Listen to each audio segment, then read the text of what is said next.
All right, y'all. Welcome. We are live with episode 14 of Justice Watch Live. Can't believe we've got 14 of these episodes down, but we are watching a controversial case. I decided to cover this because I started watching all the different news articles coming out of the Michigan area and over the weekend, and it is one of these tragic cases where uh, an everyday person, a grandmother, she's had her life totally upended. A family has lost two children, and it is a tragedy of immense proportions. So I wanted to cover it. There was an arraignment hearing held this morning, so we are going to cover all the news reports from the initial news reports that started coming out this weekend, all the way through the arraignment today, and get ourselves up to speed and learn all about this case. This lady that you're going to be seeing is facing up to life in prison now. They have gone and charged her with 2 counts of second-degree unaliving, we're saying. It's unbelievable. Let's introduce the individual here. Give me a moment. So this is the lady here. Her name is Marcello Chidester. As you can see, second degree there. I can't say it on YouTube. OWI by liquor causing death, and OWI causing serious injury. She wrecked into a boathouse that was having a party full of kids. 15 people in total were sent to the hospital. Two children passed away. I believe they were 6 and 8 years old. And we're going to be watching all the news coverage. We're going to be watching the footage of the vehicle as it passes several home doorbell cameras, and we're going to see all of that. You're going to even hear the impact of the crash in one of the videos that you're going to see come up. So, and then we're going to watch the arraignment. It's actually a unique arraignment. Most arraignments are a couple of minutes long, but in this arraignment, the judge did the unique thing of allowing the victim's family to speak at the arraignment in regards to bond. It ends up lasting about 25 minutes, I think, is the total arraignment. So it's a pretty emotional hearing.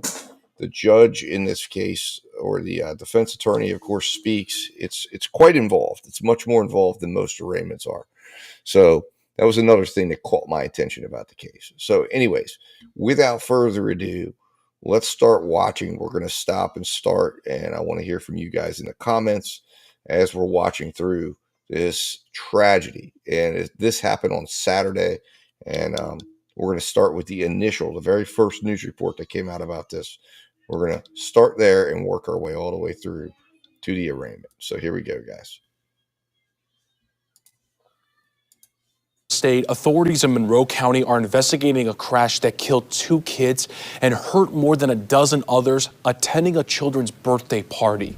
Emergency crews responded to the Swan Boat Club in Berlin Township yesterday afternoon after a car drove into the building, hitting and killing 2 children, an 8-year-old girl and a 5-year-old boy who were siblings. 9 victims, 3 kids and... Sorry, so I had said it was 8 and 6, it was 8 and 5. But yeah, they're siblings. Incredible tragedy. Just unbelievable. I mean, it's really quite crazy when you think about what happened here, because it's unspeakable. But anyways, let's keep listening. 6 adults were taken to local hospitals with life-threatening injuries. Other people hurt were treated at the scene. The driver of the car is a 66-year-old woman whose name was not released, but the Monroe County Sheriff did tell us she was arrested for suspected drunk driving. The vehicle struck the north wall of the facility, entering the building, and came to rest approximately 25 feet inside the building, where a young child's birthday party was being held. Additional criminal charges will likely be brought against the driver as the investigation proceeds. Authorities were notified that the driver may have been at a nearby tavern before the incident, adding that they closed it down and plan to execute a search warrant there as part of their investigation. And I'm I'm glad to hear that, because that's always the first thing that comes to my mind in cases like this. When somebody's drinking and driving, somebody serve those drinks. Somebody let her walk out of that establishment. So kudos to the police for shutting that place down, serving a search warrant on it, and holding the establishment accountable. Chat, let me know what you think. Do you think that the police did the right thing here? Should they have held that tavern responsible? I think they should have. But great, that's great news there. Action News starts right now with a breaking news alert. We begin with breaking news out of Monroe County. A horrific tragedy as police say a woman driving while intoxicated struck a building, killing 2 children who were inside at a birthday party. This happened around 3 o'clock at the Swan Boat Club in Berlin Charter Township. Police say an 8-year-old girl and her 5-year-old brother were killed. More than a dozen others are injured, and they were rushed to nearby hospitals. 7 Action News reporter Tiara Braddock joins us now with details from those investigators. Monroe County Sheriff Troy Gano was holding back tears as he was describing what happened at the Swan Boat Club on Saturday. A woman crashed her car into the building. Unfortunately, in tragedy, 2 of the victims were pronounced deceased at the scene. This includes an 8-year-old female and a 5-year-old male who are siblings of each other. There was a child's It's an birthday party unspeakable going on at tragedy. the boat I mean, club I cannot when the crash imagine happened at around how 3 those p.m. parents Upon arrival, first aid was provided to approximately what a 15 horrible, victims, horrible which thing. included adults and young children. 9 of those victims were transported by ambulance and/or medical helicopter to local hospitals with serious life-threatening injuries. The scene was described by the first responders as extremely chaotic, with high level of emotions of those directly involved and those who witnessed this horrific incident. Sheriff Gano says the woman who was driving the car was intoxicated. The 66-year-old female driver of the vehicle, excuse me, who will not be identified at this time, has been taken into police custody for operating while intoxicated, causing death. A man who lives next door to the boat club did not want to speak on camera, but he shared his home surveillance video with 7 Action News. You can see a dark-colored SUV speeding toward the boat club. Here's another angle of the SUV from the man's front door. By the words of the first responders, it was chaotic. Now, the woman is expected to be charged. In the meantime, she is at the Monroe County Jail. Reporting in Berlin Township, Tiara Braddock, 7 Action News. 2 children were killed and several others were seriously hurt after a car crashed into a child's birthday party. This includes an 8-year-old female and a 5-year-old male who are siblings of each other. CBS News Detroit's Terrell Bailey joins.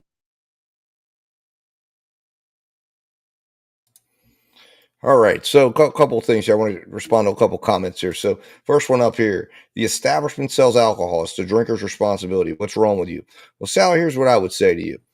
It's also the establishment that's selling the alcohol to ensure that someone is not drunk when they're leaving.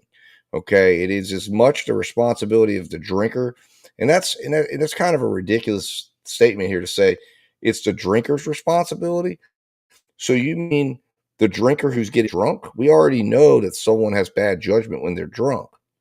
So the establishment that she's drinking in, it is absolutely their responsibility to ensure that that individual doesn't leave their establishment and go and do what she did. So, so you're gonna say that an inebriated, intoxicated person who's being served drink after drink after drink and is clearly drunk. Have you ever tried to reason with a drunk person? So to say that it's on the drunk person, that's ridiculous. It is on that establishment when someone walks in their door to ensure that that person doesn't leave drunk. And I think that should absolutely be on the establishment, because when someone gets to a level of intoxication that they're obviously drunk, and then they leave out of there, and there's not the bartender or the door person, no one is checking to make sure, hey, is that person going to go get in their car? They're just as culpable as the person that's drunk, in my opinion. So That's ridiculous. That is ridiculous. So let's see here. Becky Boo says justice isn't much of a process in this case, considering they already had the family. I agree with that. I think that was a little. I mean, and again, even the news reporter when speaks on that, and we're going to watch a clip of, or we're going to watch a news report on that hearing, speaks about what a unusual situation it is. But it seems like in Detroit and in Michigan, just like with the overreaction to the Crumley case, we have an overreaction anytime a child is involved when it involves the authorities in Michigan. Seems like that state just goes completely, just it's like, just forget the Bill of Rights, forget the Constitution. Children got injured or hurt, so we're not going to follow the process of justice. But I found that to be interesting as well. Um, and it wasn't even. And Becky, you have to understand, that wasn't even the formal bond hearing. That was the arraignment. That was the initial appearance. So that's why it was unusual. Most of the time, what occurs is she'll appear, she'll plead not guilty as a formality. Bond will normally either be set really high or it'll be not set at all, and then her attorney would be able to then request for a bond hearing. In this case, the judge actually went ahead and allowed the family to speak and allowed a presentation to occur, which was unique and unusual. So again, we're going to get to see that here in a few minutes. Becky Boo also says, "I feel terrible, but the woman hasn't even went on trial yet." They said she had one glass of wine over a 4 to 5 hour time period. I would not assume someone was drunk with one glass of wine. That's on footage. And people have tried to sue bars before and usually don't win from what I've seen. And it's insanity, not fair. Well, again, Becky Boo, the question is if someone is obviously drunk. So the question obviously will be in this case, she was taken to the hospital. So normally they're going to draw blood, they're going to breathalyze her. So we'll have an idea of how drunk she actually was. And if she only had one glass of wine, then she shouldn't have it. There shouldn't be evidence of intoxication when they do their blood draw and they do their testing.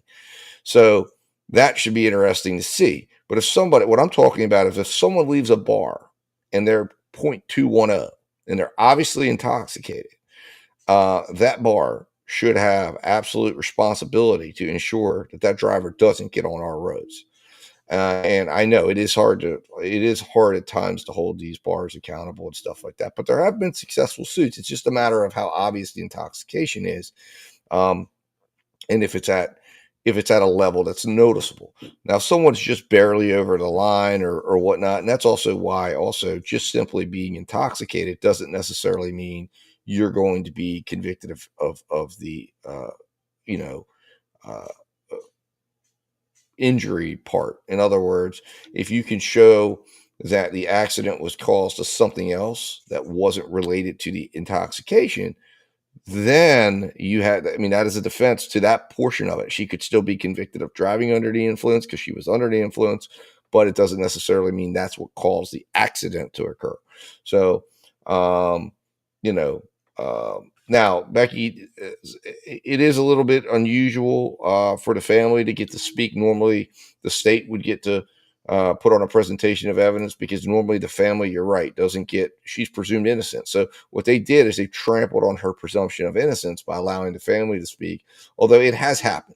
There was a police officer out down in Atlanta, Georgia, where they let the family of the victim speak in that case in regards to whether the police officer should get bond. So judges do have the discretion to hear from the victims in this case, especially if the victims claim that they have a fear of their own safety. So they're allowed to speak on that. Again, we'll get to hear exactly what they said because we're going to be in the courtroom watching that hearing. Hey, Cam, nice to see you, sir. Thank you for stopping in. And imagine in her shoes and having your due process rights violated. Well, I'm not quite certain at this point her due process rights have been violated, but I think that it certainly potentially makes it hard for them to seat a jury, with this type of thing going on and the type of news reporting that's going on, and again, the media coverage that's going on in this. So Becky Booth says, I'm a person that can look at cases without my feelings. It just seems they are. They're definitely doing things wrong in this case from that regard. But again, that's every case. Again, the war that's happening in our court system right now, and it happened in the Crumley case. It's why they went and had a military presence when they went and picked them up at that place that they were staying. And they came in guns a-blazing and made it look like it was made them look guilty as hell and made them look like they were fleeing. Cam, I did get a chance to check out the 60-minute info. Yes, I did. I did get a shot to do that. And media right up in there. Absolutely. The media is right up all over this. And that's part of what they're trying to do with this thing. All right. So let's start running this thing here. Give me a moment. It's now live near the Swan Boat Club in Berlin Charter Township. Terrell, what do we know so far? Yeah, hey there. Good evening, Kelly. Behind me, this scene overall has gotten a lot quieter within the last hour or so, but it's just an overall unfortunate, simply devastating situation. Even the Monroe County Sheriff's at a press conference earlier, about an hour and a half, 2 hours ago, he even got a bit choked up as he rehashed the situation, explaining it to all of the media. But we do know 2 kids are now dead simply after a car came down this street and crashed into that building directly behind me. This all went down around 3 o'clock this afternoon, Kelly. Authorities say a young boy's birthday party turned chaotic. Police believe the driver, a 66-year-old woman, was driving intoxicated. We're told in total there's 15 victims. Now, of that, 9 people were seriously injured, some of them children, some of them adults. Of the victims that died, they say they were sister and brother, ages 8 and 5. Police say the driver came down the road and simply went straight into the building, landing about 25 feet inside. That driver is now charged with operating while intoxicated, causing death, and she's sitting in the Monroe County Jail. Authorities say additional charges are overall likely. A total of 3 children and 6 adults were transported. Several others were transported by private vehicle to local hospitals. The scene was described by the first responders as extremely chaotic, with high level of emotions of those directly involved and those who witnessed this horrific incident.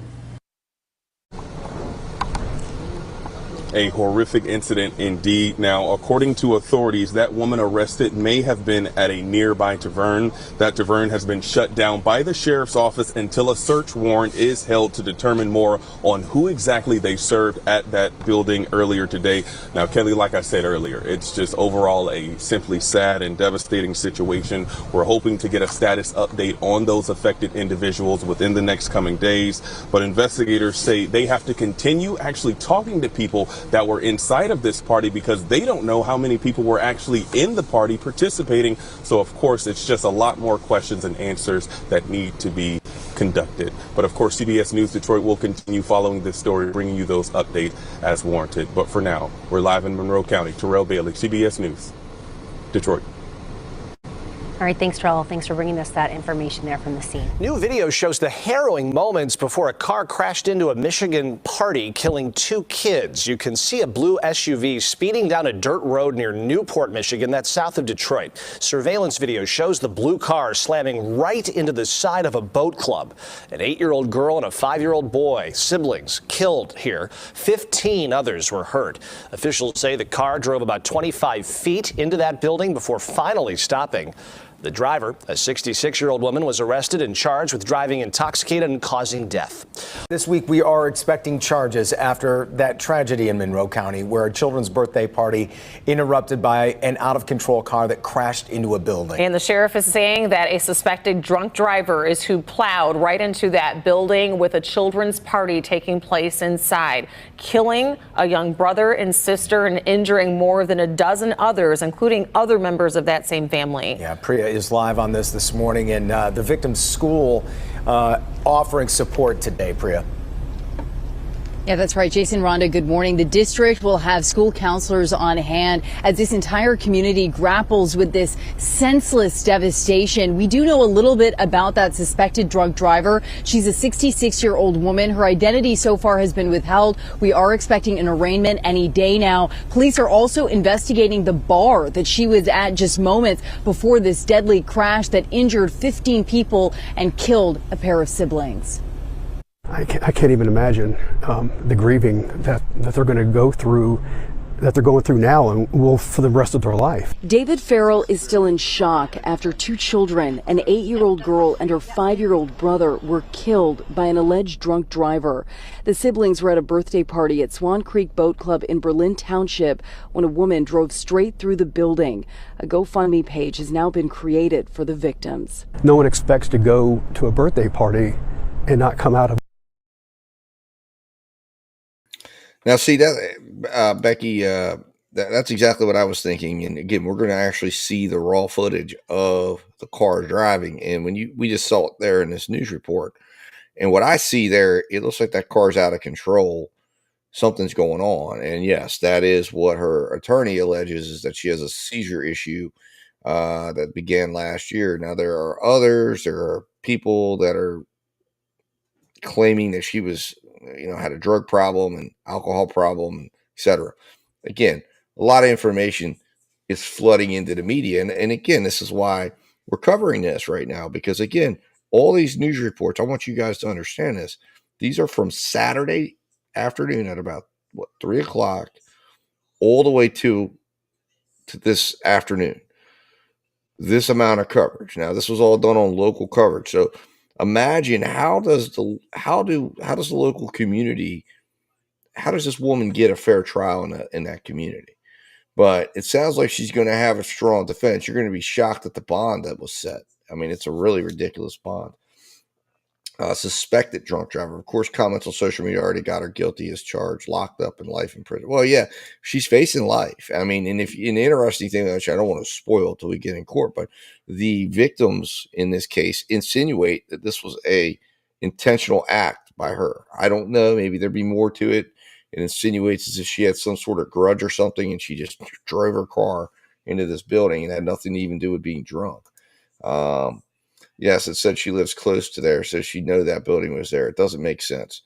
Well, here's the thing I would say. This is what I kept thinking about. My mom had a stroke. I guess it's been about 5 years now, 4 or 5 years ago. And the interesting thing was she had an optical stroke. In other words, the stroke happened in her eyes. And she ended up, it happened while she was driving. She was driving home. And she ended up banging up her car on the way home, but she was driving. And again, I'm sure people that saw her that day thought, my God, what's wrong with this woman? She made it home. Luckily, there was a lady coming to go to dinner with her that night. And that lady arrived and helped her and got her to the hospital, and everything turned out okay. But the point is, she drove in that state. And she hit things. She knew the route. She knew the retaining wall that she hit was there. But she couldn't see. She was out of it. So you got to wonder. It's like if she did have a seizure, and we're all assuming because she had a glass of wine at a bar, I think that's a little presumptive. So it's kind of interesting. Well, exactly. That's exactly right. It could have happened to her. Thankfully not. You're right. Thankfully nobody got injured. That's one of the things that we all talked about after the fact. It was like crazy. It actually, she could not see. She just had like a big black. She said it was like a black cloud in front of her eyes. But somehow she made it home, and it happened exactly when she was driving, and she started panicking. And when I saw that footage, I'm thinking that reminded me of my mom. And my mom would have been 65, 66 when it happened, because she's like, well, no, sorry. She would have been about 70 when it happened. My mom will kill me for saying her age live here, but if she watches this, I'm sorry. But she's about, she was about a little older than this lady. But when I see that footage, and when you see that footage here in a minute or two, because it's going to be coming up, let me know what you think. Alive. In a horrible update, we now know a third sibling, along with the mother, was also injured. The entire community grieving, coming together to help in different ways. I had discovered from someone else that a Rupp Funeral Home was offering to do the funeral for free for the two children, and so I was able to pass that on, and then that got passed on to the immediate family. David's heart just goes out to the families of the victims. Yes, Becky. She actually did. Luckily enough, she got her vision back. She had no She had no deficits. She had some deficits for a little while, but she's back to normal completely. Very lucky. And we've taken steps and things to make sure now that we hope that never happens again. But yeah, it was a scary thing. At one point, there was thoughts that she might have had permanent vision damage, but it actually all came back. We had to go to some specialists and stuff. And everything turned out okay with that. But like I said, it makes me just think when I see this lady, that's what it makes me think of. And I'm like, man, she's sitting in jail right now. She's sitting in jail right now. I would like to have seen someone just have made a different decision that day, and had they stayed home or driven in a different direction, how it could have been a whole different outcome.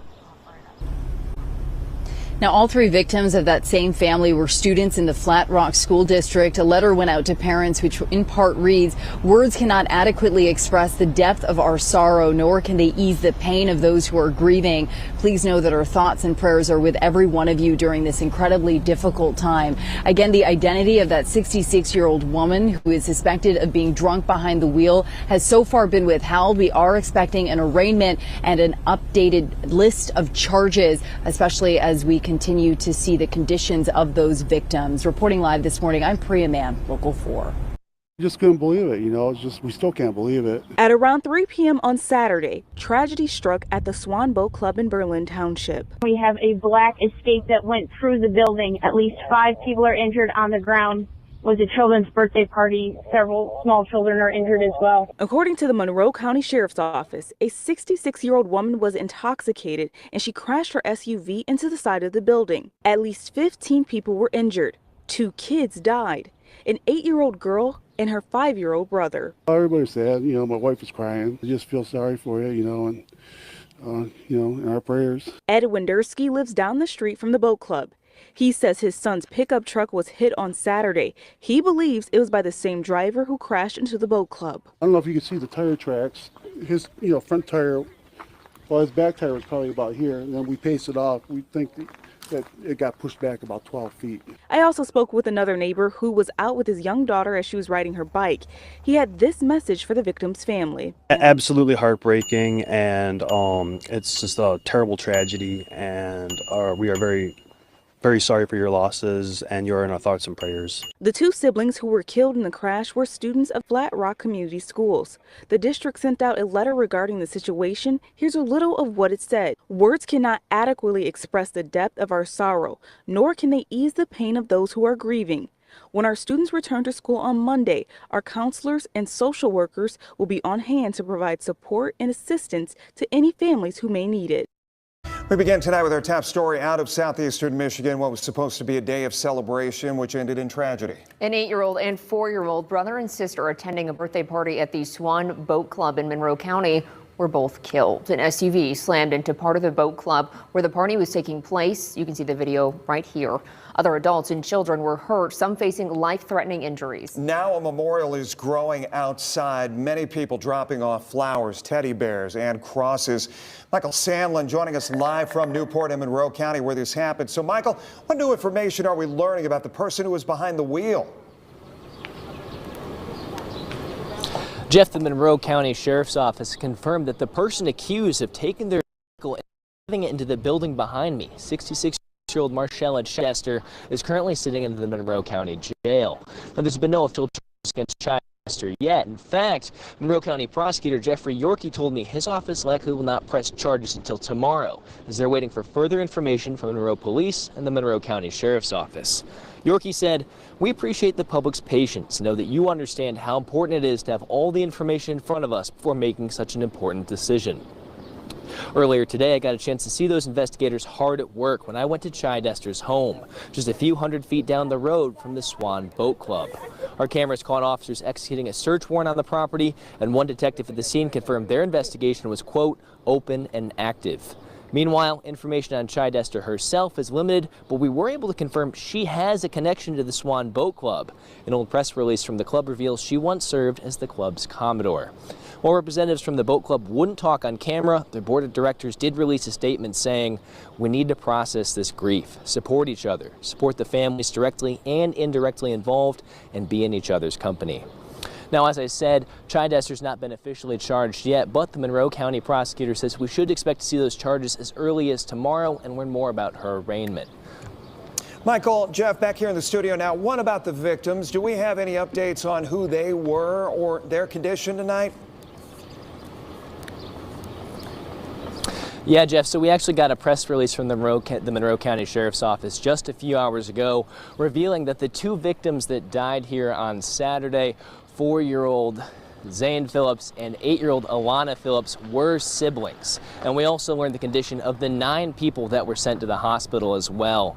We've now learned that 2 people are in critical condition, a 31-year-old woman and an 11-year-old boy. 3 people were in serious condition, an 18-year-old female, a 16-year-old female, and a 14-year-old male, and 4 people have minor injuries, a 70-year-old female, a 66-year-old female, a 62-year-old female, and a 57-year-old female. Now, we'll continue to bring you more updates on these people's condition as we continue to learn more. But for now, reporting in Newport, I'm Michael Sanon for WTOL.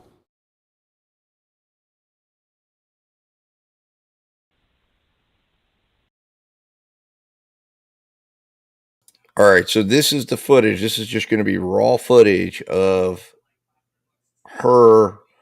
We don't see the impact, so don't worry about that. But you're going to see the car, and then you're also going to see there's going to be a doorbell camera footage that you're going to actually hear the impact. Now, I want you to watch this because I believe her house is here. So, again, it's interesting because if her house is here and she's having a seizure, you know, it would make sense then that maybe she loses control and wrecks into that boathouse only because she's having a seizure, not because she's drunk. But we'll see where all this goes. But anyways, let's watch this. I just wanted to warn you. Here we go.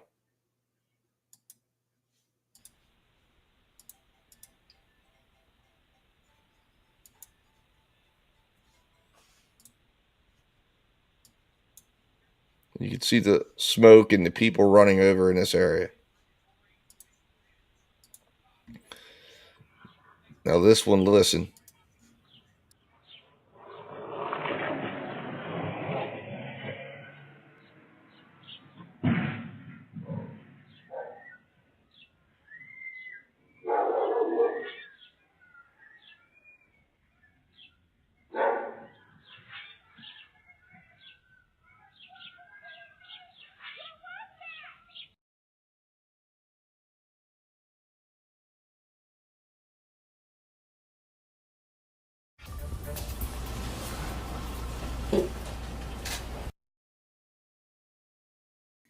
All right, so this is the arraignment hearing, guys. So we've watched all the news footage, or just not all of it, but an assortment of news footage leading up, giving you the background of this hearing. Now, I want you to think here, about this situation, what you just saw. You just saw the footage. Again, the only thing that makes this criminal is if she was drunk, right? If she was intoxicated, or if they can prove this was for some reason an intentional act, if she's just going to get mad and wreck her car into that boathouse, or maybe she wanted to, I guess they could say she wanted to off herself and she just decides she doesn't know there's a party in there. Now, this woman is married. She's retired. She was living a great life up until this moment from all accounts.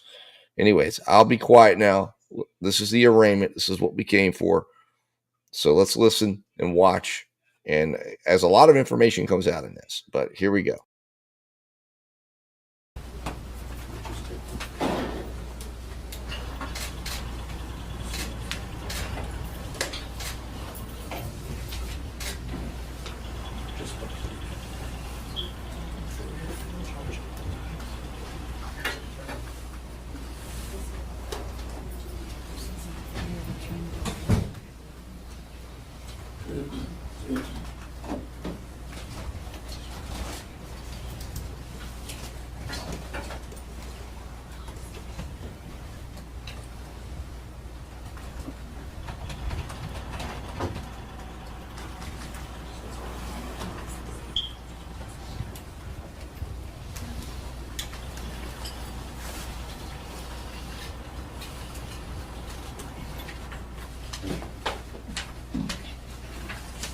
This doom started.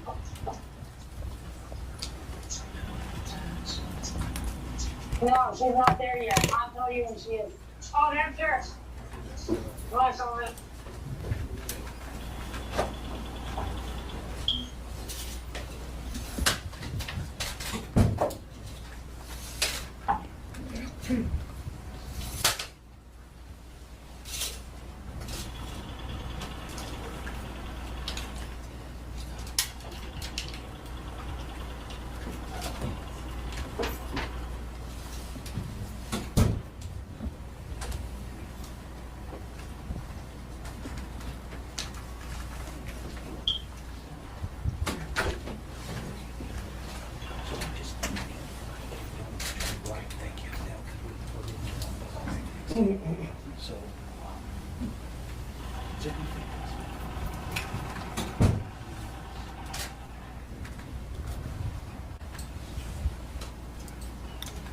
So, guys, as you can see there, while we're waiting for this thing to begin, I just like to observe all aspects, especially when you're seeing all these little nuances going on in the courtroom. But this is more for observing her body language. How does she look? What does she look like? One thought comes to mind is you would like to think they've got some sort of evidence that she was intoxicated, more than just one glass of wine, because the state didn't charge her right away. Remember, they held her. She was allowed to be held for a couple of days. She was in the hospital, I think, for a little bit. And you saw her arm there, just casted up. But what an unspeakable tragedy. I mean, really. For everyone involved. So it's just really horrible.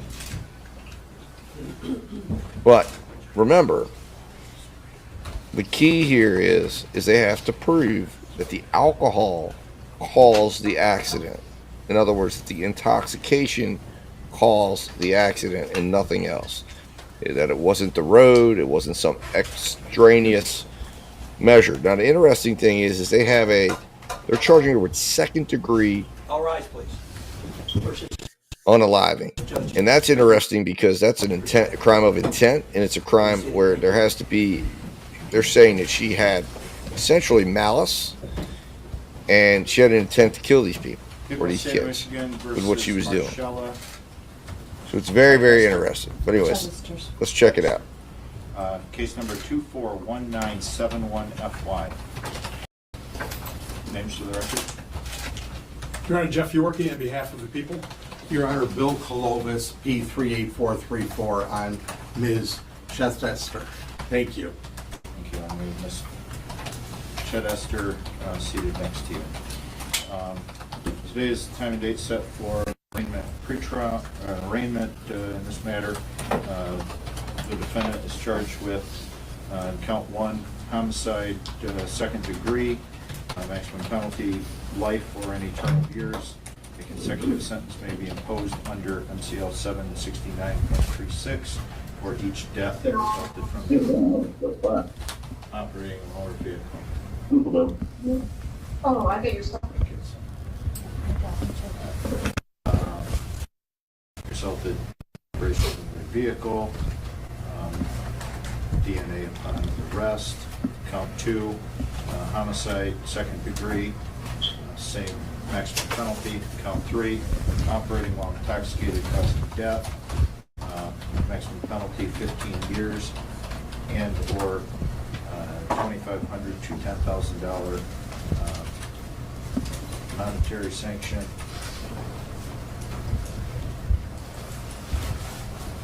Defendant may be convicted for each death arising out of the same transaction. The court may order consecutive sentencing under MCL 269.36. Count 4, operating while intoxicated causing death, same penalty as count 3. Count 5, operating while intoxicated and causing serious injury, maximum penalty up to 5 years and or $1,000 to $5,000 monetary sanction, vehicle immobilization. How does the defendant plead? We stay in mute, Your Honor. Case has been assigned to Judge Brown. Probable cause conference there, April 30th at 9 a.m. Via Zoom with an exam date of May 6th at 1:30. That will be in person. And I'll hear that bond. Mr. Yorkie. Your Honor, the people are requesting a $1.5 million bond at this point, along with conditions. It is based at... So y'all heard that right. $1.5 million bond. I want you to look at this guy's reaction right here. Look how shocked he is. He's like looking at him like $1.5 million bond. I mean, that's ridiculous.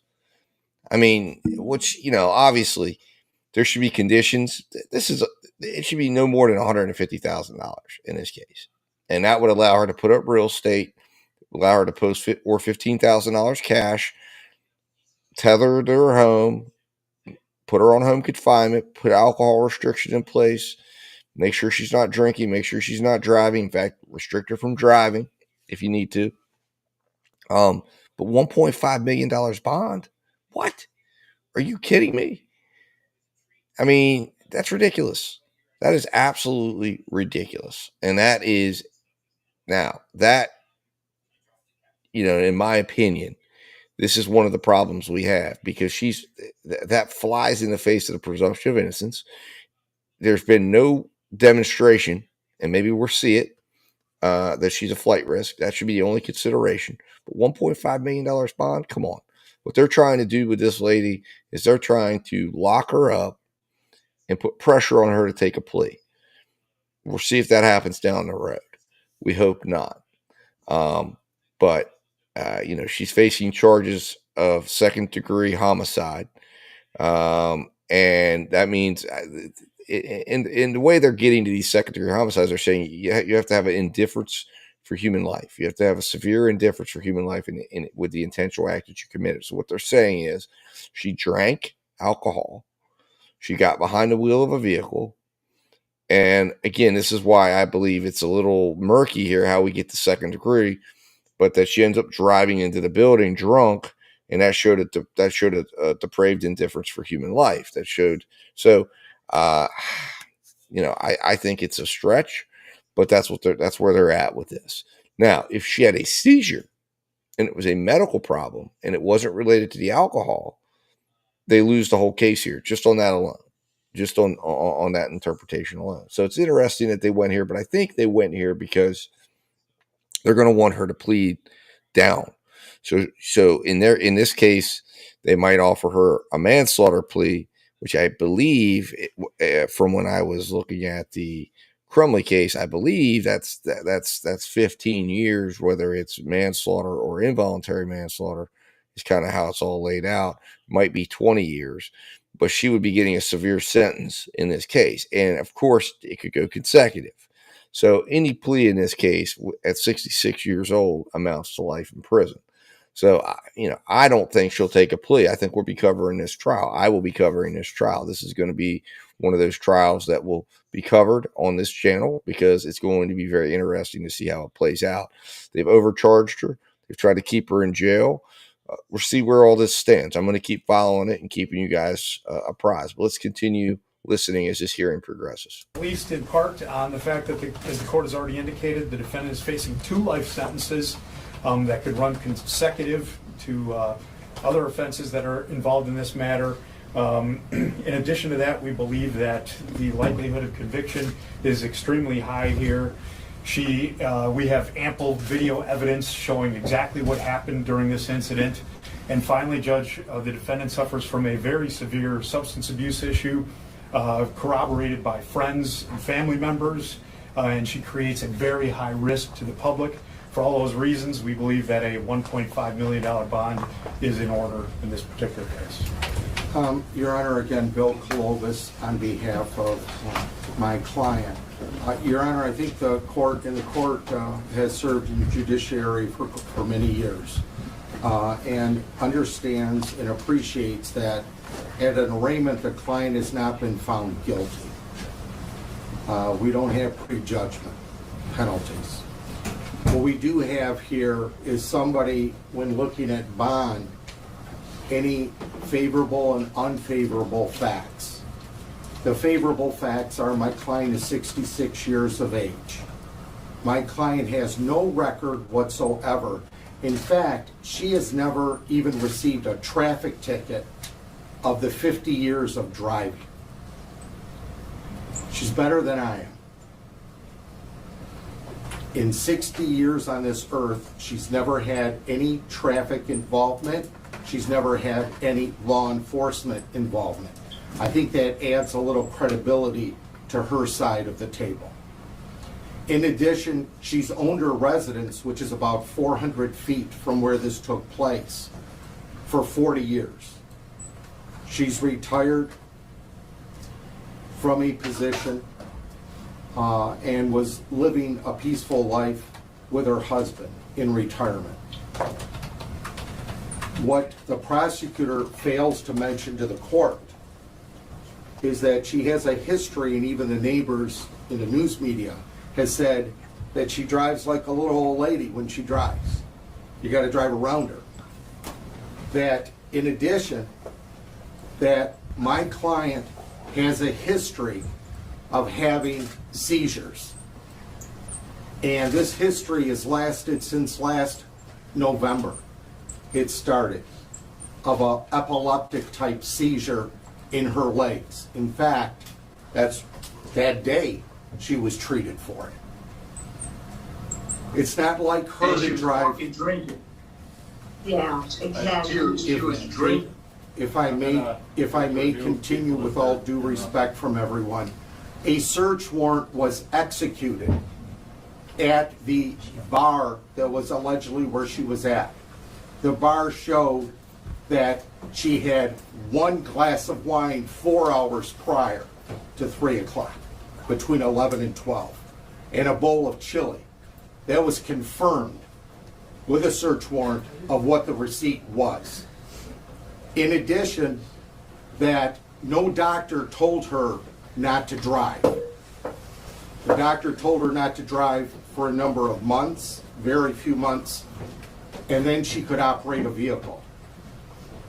About a month prior to this accident, Your Honor, because I want the court, I'm not doing a trial today, but I want the court to know everything in setting the bond. That this is not a monster. It's horrible what happened. Absolutely horrible. I have 2 children. It's absolutely horrible. But some things we don't have control over.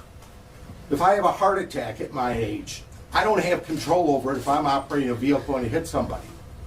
So, Your Honor, the $1.5 million in the murder charge, I don't know where that's coming from, but they have to prove it. And respectfully, Your Honor, we would ask for a $100,000 cash or surety 10%.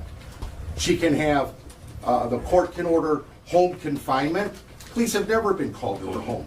She doesn't even have a speeding ticket if there's such a substance abuse at 66 years of age. So we're asking for home confinement along with a $100,000 10% cash or surety. In addition, she can have an alcohol monitor. Any violation whatsoever, bond revoked. But she gets medical treatment. Absolutely gets medical treatment. In fact, they have all the prescriptions she's on at the jail, which are numerous because of the paralysis she gets once in a while in her legs. And it's all documented, and I'll bring forward the medical records. So we're burning somebody at the stake by just craziness, just crazy words being that because there's been deaths, which is horrible, absolutely horrible. But we have to go back and say, how did it happen? If me, Bill Colovis, has a heart attack on the freeway and I hit somebody changing a tire, I can't be liable in today's society. Yeah, but your ass wasn't drunk and you did purposely burn to this shit, so they're 2 different things. Again, let me repeat. They did a search warrant and it showed 1 glass of wine 4 hours Okay, what in the heck is happening in this courtroom? The Zoom callers are addressing the defense attorney while he's doing a presentation to the court. I have never seen anything like this. I mean, that is insanity. And this person, whoever the hell it is, I understand they're upset. I understand they have loss. I understand they're mad. I understand they're devastated over what happened. But again, like this defense attorney said, you got to prove she's drunk. And one glass of wine in an hour or in a 4-hour period does not show drunkenness. And if she was cleared to drive, now obviously if she knew she had this problem and she wasn't supposed to be operating a motor vehicle and she drove anyways, now we're getting into that indifference for human life. But I think we're way outside the bounds on a second-degree homicide charge here. That's crazy. I agree with him on that. But I think they're doing that because they want her to plead to manslaughter. They don't want her to plead to involuntary. And they want to make sure that whatever she pleads to, they're starting from life and they're working their way down, which is life anyways. I mean, a 15-year sentence at her age is life anyways. She's never getting out. More likely than not, especially if she's got some of these medical problems and things that they're talking about here. But the idea here, I'm with the defense attorney here. And the idea here, we don't punish somebody yet. We have a presumption of innocence in this country. We need to respect that presumption of innocence. And this is the type of case that bothers me when you see these people. And the fact that this judge isn't stepping in and saying, excuse me, turn that Zoom off, mute the Zoom call. I mean, that's like somebody from the gallery responding. I mean, this judge needs to grab control of his courtroom. I mean, well, what a joke. Anyways, let's continue listening. Hours prior. Thank you, Judge. Yeah, I respond, Judge. Your Honor. How do you keep going? Not hit no break or turn. Because sometimes you have a seizure and your legs freezes up. Your Honor, there is no indication whatsoever in any of the evidence that we have uncovered in this case that the defendant suffered from a seizure at the time of this incident. In fact, quite the opposite. A very long investigation has occurred. There was a preliminary breath test done, which indicated that her blood alcohol level was significantly over the legal limit. What's more is based on, she indicated herself that she had some seizure issues and she was on some medication and that she wasn't supposed to be drinking, but admitted that she had been drinking that day. So she is a danger to this community, and that is illustrated no clearer than the 2 dead children that she is directly responsible for. A $1.5 million bond in this case is a gift, and that's what I'm asking the court to consider. How do you save the community from... The rumors are that she drinks in her car in parking lot. Excuse me, rumors. Hopefully they don't have rumors on any of the people here today. Okay, again, what is happening here? We have someone on a Zoom call making comments in open court. I assume they're not on the record, and this defense attorney's having to respond to them. Now, again, my concern here would be about obviously the preliminary breath test. That's not good. Sounds like this lady's an alcoholic. It sounds like she was a functional alcoholic for years. It sounds like maybe some of the tremors in her legs, maybe it's due to alcoholism. That's where it's going to come out of. Sounds like the state has a lot of evidence to support that she was intoxicated, and that they're going to say that whether it was seizures or it was drinks, that it was all interconnected to the drinking being done. And then she operates her vehicle and ends up in this situation. But this is a circus. This is crazy. I've never seen anything like that. That is nuts. I mean, these people yelling in court. I mean, anyways, let's continue here. This is nuts. In the state of Michigan, if you have a seizure, Your Honor, may I continue? Yes. Thank you. she took my 2 grandbabies. I'm going to start He almost removing killed people 3 from of mine on the Zoom same if day. we keep getting this interruption. I don't know if you can mute for right now. Your Honor. Wow, Judge. A little late. A little late. Public. There's no history whatsoever. Number 2 is she can be put on an alcohol tether. Number 3 is she can be put in her home. If she violates her home to go get her mail, she can be picked up and put in without bond. We'll stipulate to that. So, the court's seen many, many people, thousands of people before the court, and it's seen criminal history. We don't even have traffic ticket. It's absolutely horrible, but we're not punishing somebody before they're convicted. Thank you. Any victims wish to address the board?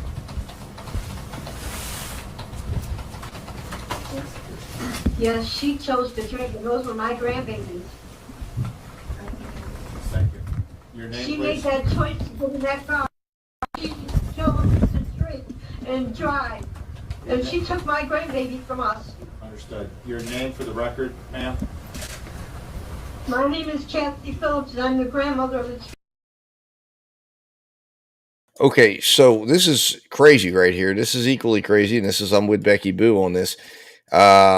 And I apologize. I wasn't seeing the chat come through in my software. So I apologize. I'm not sure why it isn't. But anyways, I mean, this is insanity. This is not common at all. This is ridiculous. We've got, first of all, we've got the victims' family speaking at this point. That's unheard of. What are they speaking about? Why is the judge allowing them input on bond? Why do they get a say in this? But this judge has lost control of the courtroom. He's got Zoom calls going on here, and they're actively commenting and interrupting court and attacking the defense attorney. I mean, I've never seen anything like this. And I understand kids died, right? I mean, I understand. That's very tragic. That's very sad. That's very horrible. That's horrifying. I've said that from the beginning of this thing. It's absolutely just horrible. But it's also not, this is not how you conduct court. Okay, this is not how court's conducted. You don't let the families come in and start interrupting and start screaming. I mean, it's insanity. I can't even believe this. Anyways, let's continue as it appears he's going to let more family members speak. Babies that were killed. Thank you. Some factors I've considered in setting bond. She has no criminal history, identified criminal history, no incidents of non-appearance. Your Honor, one of the victims does want to speak, address the court. She may. She can join the council table.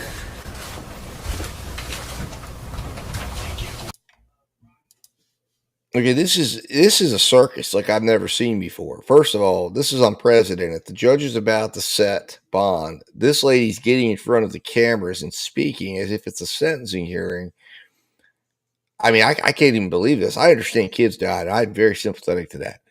But that does not mean that we subvert the process of justice. That does not mean that we decide to treat this woman like she's already convicted, because that's what they're doing here. And they're essentially convicting her based on setting this bond as high as possible so she can't possibly get out of prison.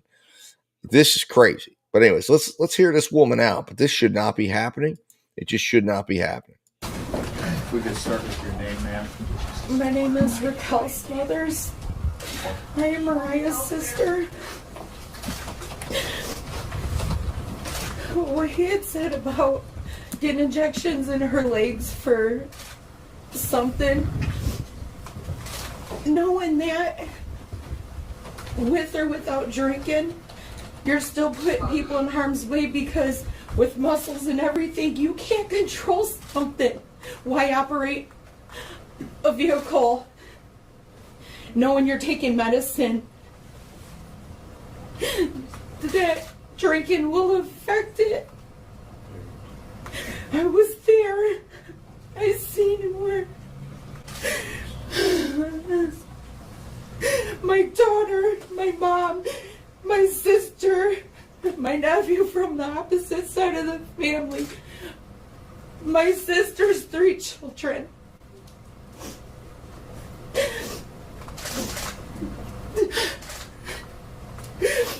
We were supposed to be planning a birthday party for Zane, not a funeral.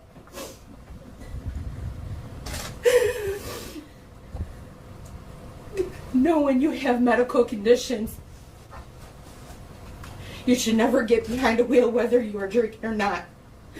Taking medications, they tell you not to drink, but she still chose to drink. She still chose to get into that vehicle. I will never look at the month of April the same ever again. My birthday was a few days prior. The babies were just at my house.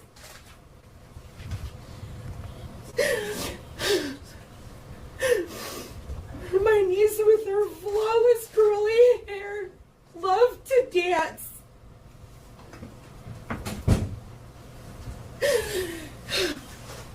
My nephew,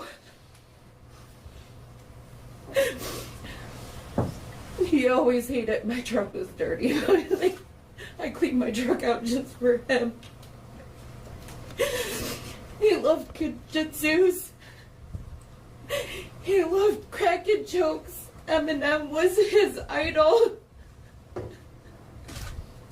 They walked into that birthday party having a fun time. They were sitting at that table eating. And this woman crashed her car through this building, destroying all of our lives. And here's the sad, like, I feel for this woman so bad, like, so much, right? But the bottom line is it's not appropriate for all this to be being said right now. Now, the judge is obviously giving her leeway. The state putting this on should, is really, that defense attorney, what's he supposed to do in this instance? He's just got to let it happen. But they're really playing this up. If I was that defense attorney, though, I'd be filing a venue change immediately, because at this particular point, how can you have a trial in this area with all of this going on? Secondarily, again, obviously, all of this is relevant, only if they prove that she was intoxicated. Now, it sounds like they've got a lot of evidence. I figured they were going to have a preliminary breathalyzer test. It sounds like maybe she drinks external to the bar, so it sounds like she's a functional drunk, so she's probably always drunk, right? And she's having these problems. But in terms of the seizures and everything. But this is just unbelievable that the judge is allowing this, because to me, again, there will be a moment where this lady will probably have to go through a sentencing hearing, and it's going to be an emotional sentencing hearing, and all this will be completely relevant at a sentencing hearing. But all of this information, everything that's happening right now, the defense attorney, for not objecting, I would say, is almost derelicting his duty to his client, because this just shouldn't be allowed in open court. Now, if this lady wants to go be on, Channel 9 News, whatever, but I guess he's got to make this strategic decision. But this is insane. Not just my family, everyone else that was in that building. My nephew and my sister are still fighting for their lives today. I had to be the one to tell my sister her babies were gone when they removed her ventilator yesterday. She said, "How am I supposed to live without my babies?"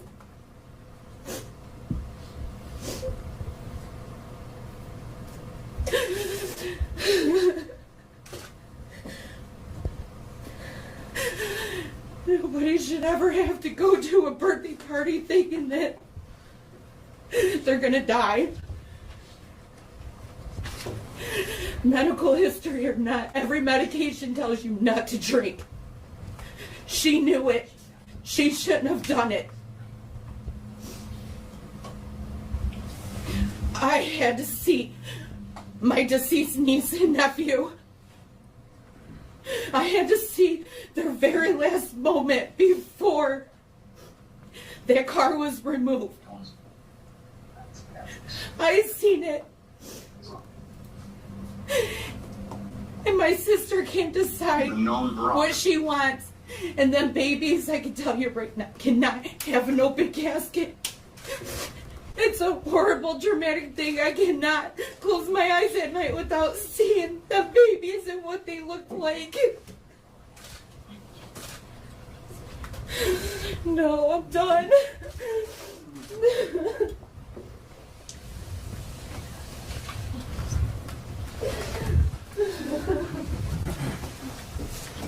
And she's a known drunk.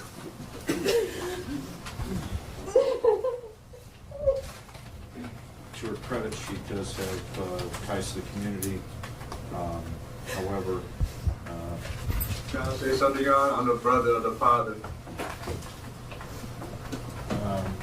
your name, please? Nicholas Phillips. All right. Go ahead. This woman deliberately, without even hitting a break, destroyed my brother's life. Those was his baby. His little girl used to go to his basketball games. And now that little girl is not going to be able to go see it. Their father, because a woman claims to have high community ties to her community, want to drive and hit the gas even further when she got to that parking lot and destroyed multiple lives. My brother is in the hospital right now, praying that his little boy comes through, and he still got to tell his son that he lost his sister and brother. How is that right, or how is that even fair? How is it even justified? Because the woman saying that she got some type of medical issue. As my sister said, you take medicine for years. You're an adult. You could read the label. It says do not drink. And you can't sit here and tell me one drink that would do that. You can't. I'm a high educated man. You can't tell me that. And there's no justifying what she did to my family. There's none. This will never, ever be right. There's nothing in this world that anybody can sit here and say, or she can say it was an accident. That was not an accident. I know what accidents look like. That happened all the time on the freeway. If she was not drunk as people claim it, her house is 3 houses away from what she did. Why didn't she just go home? Why did she? It's right there. 3 houses away from where. And the answer to that question, if you're wondering, is because if she was having a medical emergency, she wasn't able to go home. She was heading home. This takes over. And obviously, if she's having seizures in her legs and she's hits the accelerator and boom. Now, here's the thing that everybody's got to understand. This is what the prosecutors got to understand. The preliminary breathalyzer. So again, it's a tough one. This is a tough one for people. So in this case, they have to prove that the drunkenness caused the accident.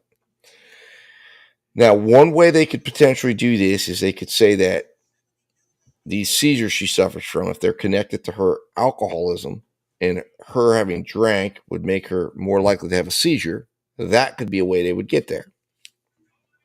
It's also possible, too, if they say, well, the drinking could have caused her medication to not work and would have made her more likely to have a seizure.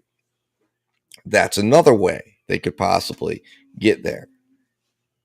But they have to show that the drunkenness, the intoxication, is what caused this accident. If she's drunk and she has a seizure that is not in any way related to the drunkenness, and it caused her to essentially begin speeding or to lose consciousness, and as a result, whether she was drunk or not, or she was over the limit or not, that took over, and that was the direct cause of the accident, she would then be found not guilty of the second-degree homicide. She would be found guilty of the under the influence, of the accident with deadly harm, all that would be acquittable. She would be acquitted of that. Now, she would still potentially be convicted of driving drunk because she was driving drunk. She was driving above the legal limit. So that would be the charge she'd walk away from. So it's important to understand that, the way they defend this. So these people don't understand it because they don't understand how this works. And for them, they think it's just as simple as she was drunk, the accident occurred, and they don't see the connection. But it's not. This is not the open and shut case that it appears to be. Anyways, let's continue listening here as we get to the end of this hearing. She did that stuff that she did to my brother's family. 3 houses. Why used to go home? Thank you. So you as the defender, you should feel ashamed for even trying to stick up for only one drink. One drink don't do that, sir. And never will. Thank you, Your Honor. Can I say something? Your name, please. Rosemary Stead. Go ahead. I drove there. My 3 children were there. And whether you're having a seizure or not, that was intentional. You couldn't drive the way that those roads bend and the way that you drive in there. There is no way that that woman was not conscious in turning that vehicle. She aimed it right there, right at the bar, where probably her husband should have been sitting. I don't know what her intentions were, but I can tell you it was in purpose and it was intentional. You can tell. We all know it. Thank you. May I speak, Your Honor? Your name, please. My name is Joshua Stiff. So I'm a member of the boat club, and I've been a member for many years. And I'm familiar with Marcella. And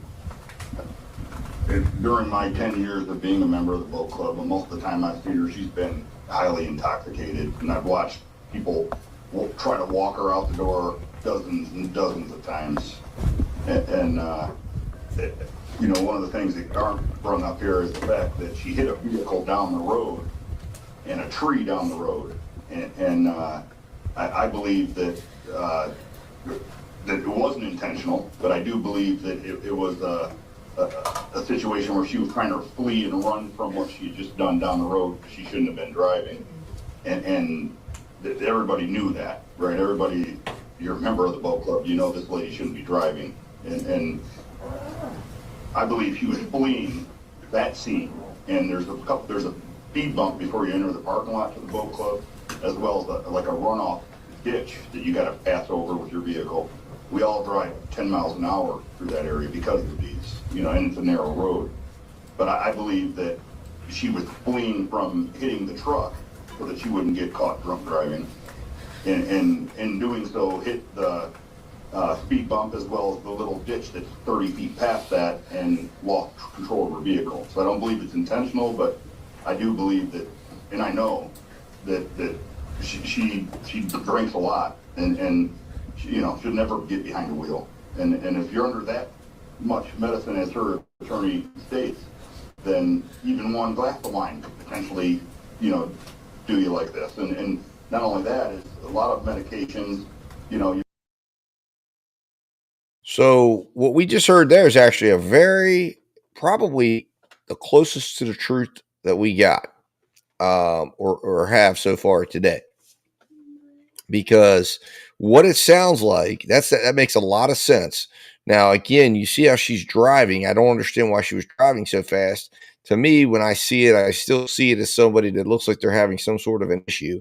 Now, obviously, it'll be up to the doctors. It'll be up to the medical experts to come in and say what was happening or what wasn't happening. But this gentleman's theory is interesting. But also, I think we also have to see to ourselves, could it also be his theory also could be supportive of the fact that if she hit a tree, she hit a car. Again, as I spoke about, when my mom was having her stroke, she was bouncing off different things because she was driving. She was unaware of what she was doing. She was in the middle of a stroke. She couldn't see, right? It hit her while she was driving. She didn't even really remember it when she said all she remembers was just seeing black and she was trying. She didn't know where she was at and she ended up in her driveway. But I knew she hit some things because her car was damaged. And we were just so lucky that she didn't hit anybody. She didn't hit a kid or something. I mean, this was after school hours. This is when kids are getting out of school and buses are dropping kids off. She made it home. Now, my mom wasn't intoxicated, and doesn't have a drinking problem. But in this case, I just know she bounced off a couple of things, and I was able to backtrack where she went and what she did. And she bounced off a mailbox. She actually bounced off of a tree on a turn. She bounced off an embankment like a wall. But she was driving all on impulse, all on muscle memory of what she knew or what her subconscious knew, and it got her home. And this lady, on her way home, may have been doing just that. Now, if she's having a seizure and her legs are locking up and she's pushing down on that gas and she goes over that speed bump and goes over that whatever pothole or whatever he said and she loses control, that would explain why when she goes over that area, she ends up going directly into the boathouse. So what he's saying is interesting. It could be both. But I guess what we'll have to see is what medically can be proven was happening at that moment. The bad part for her is there's no way to go back and take a test and say, oh, she was having a seizure. Unless maybe she has some, a dash cam or something like that she would demonstrate that she was in some sort of crisis.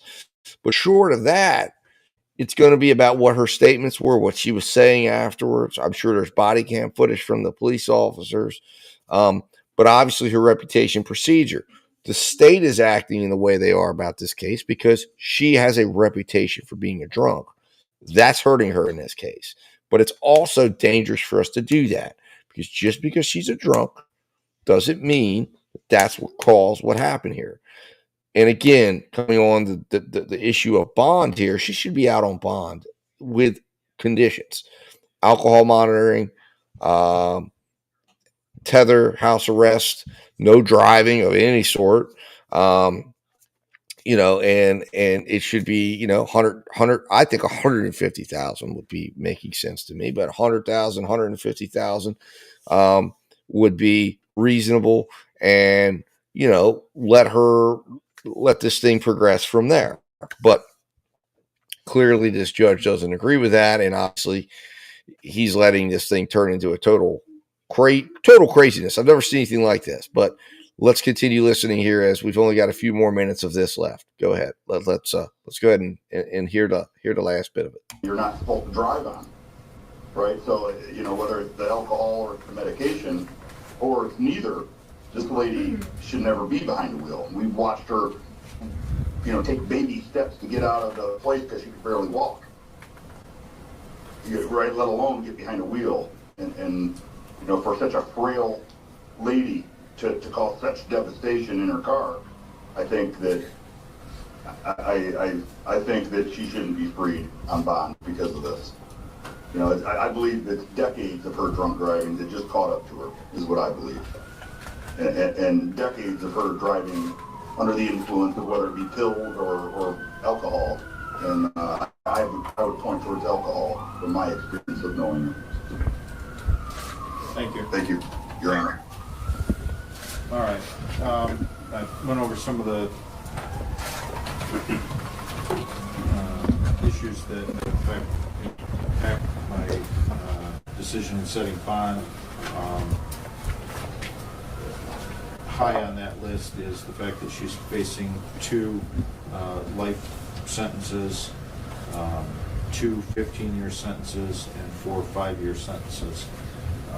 Therefore, I find reason bond to be $1.5 million with the following conditions. It will be reporting to pretrial services. Defendant to appear for examination, arraignment, trial, sentence, at any time directed by any court, by any judgment issued by any court. Do not leave the state of Michigan without permission of the court. Do not commit any crime allowed on bond. Immediately notify the court in writing of any change of address or telephone number. No use of alcohol or any illegal controlled substances. Submit to substance abuse testing and monitoring, including SCRAM tether and GPS tether. Do not purchase or possess a firearm or other dangerous weapon. Forfeit any passport and not operate a motor vehicle while on bond. Your Honor, if I may. Thank you, Judge.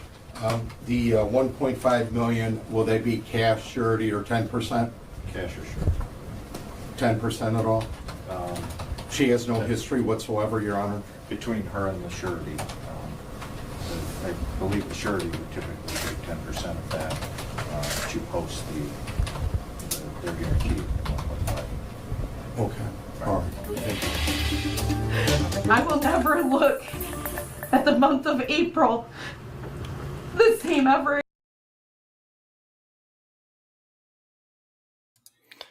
All right, so that concludes the sentencing hearing. Now, this is going to be a news report that followed about an hour or so after the sentencing hearing that was reporting on the sentencing hearing. And this is going to reiterate some of the things that I was talking about here, the uniqueness of this hearing. It's unheard of to see, or not the sentencing. Did I say sentencing hearing? It felt like I said the arraignment. Sorry.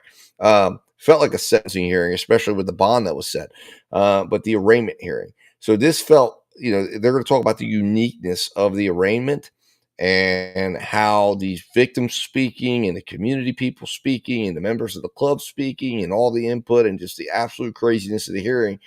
You're going to hear that discussed.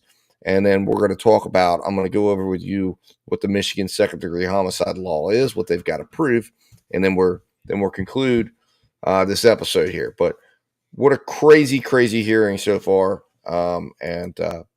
Let's conclude this here with watching this news report. Again, my birthday was a few days prior. The babies were just at my house. Emotions high in a courtroom just moments ago. A Monroe County judge laid out the charges against a driver that crashed into a boat club during a child's party, killing 2 children and seriously hurting several other people. Family members spoke out asking the judge to set her bond at $1.5 million. Michael Sandlin was inside that courtroom this morning. Michael, walk us through what happened in this very tragic case. Melissa, first and foremost, the judge laid out the charges for the woman accused of killing 2 children and injuring 9 others, 66-year-old Marcella Chidester. She now could be facing up to 2 life sentences, being charged with second-degree murder, 2 counts of operating while intoxicated and causing death, and 4 counts of operating while intoxicated and causing injury. In the courtroom this morning, the prosecution, led by Monroe County Prosecutor Jeffrey Yorkey, called Chidester a known abuser of alcohol and a general danger to the public, and asked the judge to set the $1.5 million bond. Chidester's defense says she has a medical condition that causes paralysis of the legs, saying this Saturday's crash was a result of said condition. However, the prosecution fired back that Chidester had a very high blood alcohol content and shouldn't have been operating that vehicle. Along with conditions, it is based. I don't know if you can mute for right now. Your Honor. From the opposite side is in her legs for my sister's 3 children.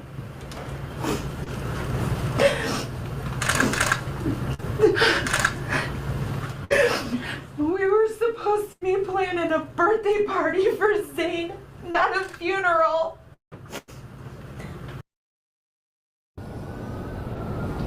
What you just heard was emotional testimony from the aunt of the 2 victims, saying that what has happened with Chidester has absolutely hurt her family and destroyed their lives. Chidester's next scheduled hearing is April 30th, and we expect to hear more from prosecution and other members of the courtroom soon. Melissa? Mike, absolutely heartbreaking to hear the children's aunt sharing those words. We usually don't hear testimony like this during an arraignment. Was this unconventional?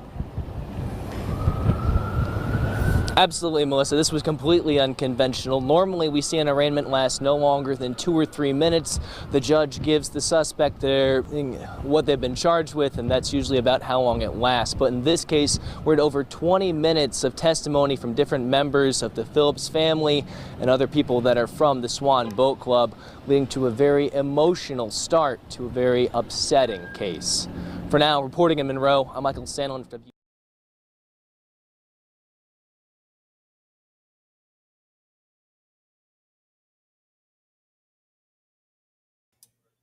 All right, so that concludes the hearing, the presentation, all the news reports. So the one last thing we are going to do is I am going to share,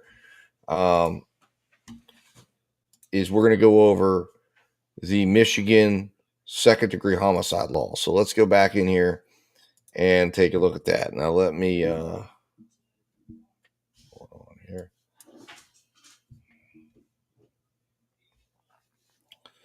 Get that up here for us here. Give me a moment. All right, so as you can see there, second-degree homicide in Michigan is best described as what it is not. This is what Justice says. It is not a premeditated killing, nor is it a felony unaliving, where a death happens during a very serious and violent felony. So, second-degree homicide is an unplanned or intentional killing or a death caused by a reckless disregard for human life. So the theory that they're charging her under in this would be the reckless disregard for human life. And here's kind of an example. For example, let's say Danica drives into a large crowd of people with her car. Maybe Danica only intended to scare people and watch them run away. But driving her car into a crowd demonstrates a grave disregard for human life. So it sounds like what the state is saying happened here, and this sounds like this is what the theory is, and that guy kind of gave it away, is she's driving drunk, she collides with another vehicle, she attempts to flee and get home so she doesn't get caught for driving under the influence. As she's fleeing, she's of course intoxicated, and she loses control of her vehicle and wrecks into the boathouse. The way they get the second-degree homicide in this is because fleeing in a vehicle while you're drunk and driving at a high rate of speed to flee from the scene where you just hit another car shows a reckless disregard for human life. Now, her defense to this is going to have to be, well, no, that's not what was happening at all. That what was going on is it was all part of her having a seizure, which caused her to hit that car, hit that tree, and continue on down the road in a seizure, in the state of having a seizure with her legs locked, trying to, whatever she's doing, she's trying to operate her car, and she goes over that speed bump, hits the pothole, and loses control of the car, and in whatever subconscious way she was driving, she lands into the boathouse.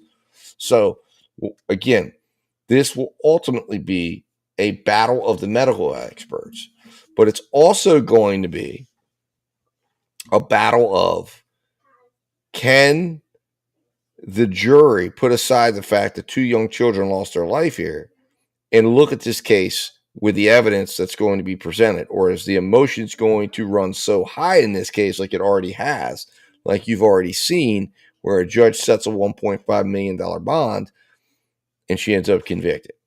So this will be an interesting case, and this will be one we will definitely be following, and I'm sure it will make its way over to Law and Crime and everywhere else. Put in the comments, put in the chat what you think about the case. What do you think happened? Do you think that do you think it's credible that maybe she had a seizure, or do you think that's completely uncredible and that it had to be that she was drunk, hit a car, fled the scene, and ran in?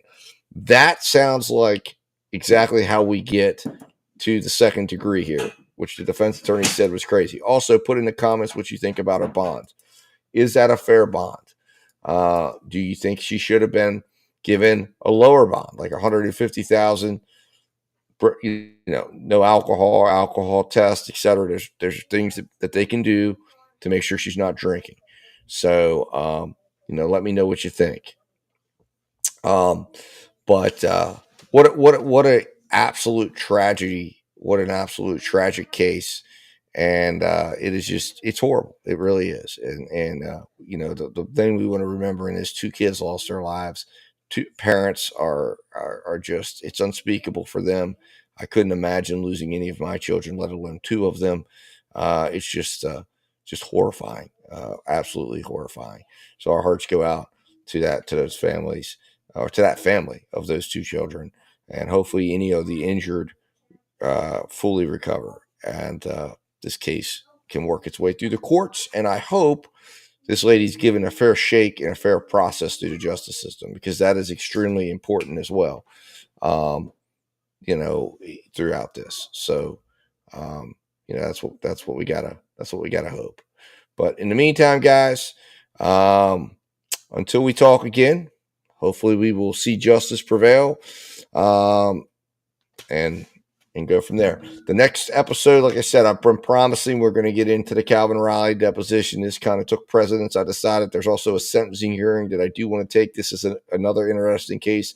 We're going to be watching news reports and things leading up to this sentencing hearing. It's a sentencing hearing for a gentleman who shot his sister and her husband, and also killed their unborn child in a family feud.